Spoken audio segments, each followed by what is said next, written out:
ಸಭಾಪತಿಯವರಿಗೆ ಮನವಿ ಮಾಡ್ತೀನಿ, ಮಾನ್ಯ ಮುಖ್ಯಮಂತ್ರಿಗಳಿಗೆ ಮನವಿ ಮಾಡ್ತೀನಿ. ಏನು ಪೊಲೀಸ್ ತನಿಖೆ ಆಗಬೇಕು, ಆದಷ್ಟು ಬೇಗ ಆಗಬೇಕು. FSL ರಿಪೋರ್ಟ್ ಬರಬೇಕು. ಅವರು ಏನೇನು ಇವತ್ತು ಇಡೀ ರಾಜ್ಯದ ಎದುರುಗಡೆ ಇವತ್ತು CT ರವಿ ಅವರು ಒಂದು ದೇವರು ಅನ್ನುವಂಥ ಏನೊಂದು ಪೋರ್ಟ್ರೇಟ್ ಮಾಡ್ತಾ ಇದ್ದಾರೆ BJPಯವರು. ಅದು ಅವರ ಮುಖವಾಡ, ಗೋಮುಖ ವ್ಯಾಘ್ರಗಳು ಇವರೆಲ್ಲ. ಒಬ್ಬ ಮಹಿಳೆಯನ್ನು ಒಂದು ಸದನದಲ್ಲಿ ಈ ಮಟ್ಟಿಗೆ ಮಾತಾಡಿದ್ರೆ ಅದನ್ನು ಅವರ ಬೆನ್ನಿಗೆ ನಿಂತ್ಕೊಳ್ತಾರೆ, ಪ್ರಶಂಸೆ ಮಾಡ್ತಾರೆ.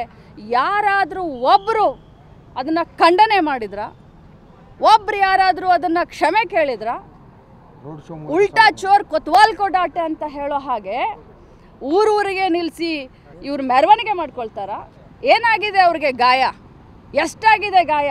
ಎಷ್ಟು ಹೊಲಿಗೆ ಬಿದ್ದಿದ್ದಾವೆ ಅವ್ರಿಗೆ? ಪಟ್ಟಿ ಸುತ್ಕೊಳ್ತಾರ? ಏನು ಬೇರೆಯವ್ರ ಕಣ್ಣಿಗೆ ಪಟ್ಟಿ ಕಟ್ಟದೇನಂತ ತಿಳ್ಕೊಂಡಿದ್ದೀರಾ ನೀವು? CT ರವಿ ಅವರೇ, ನೀವು ನನಗೆ ಆ ಪದವನ್ನು ಬಳಸಿದ್ದೀರಾ, ಅದರಿಂದ ಇವತ್ತು ನನ್ನ ಮನ ನೊಂದಿದೆ.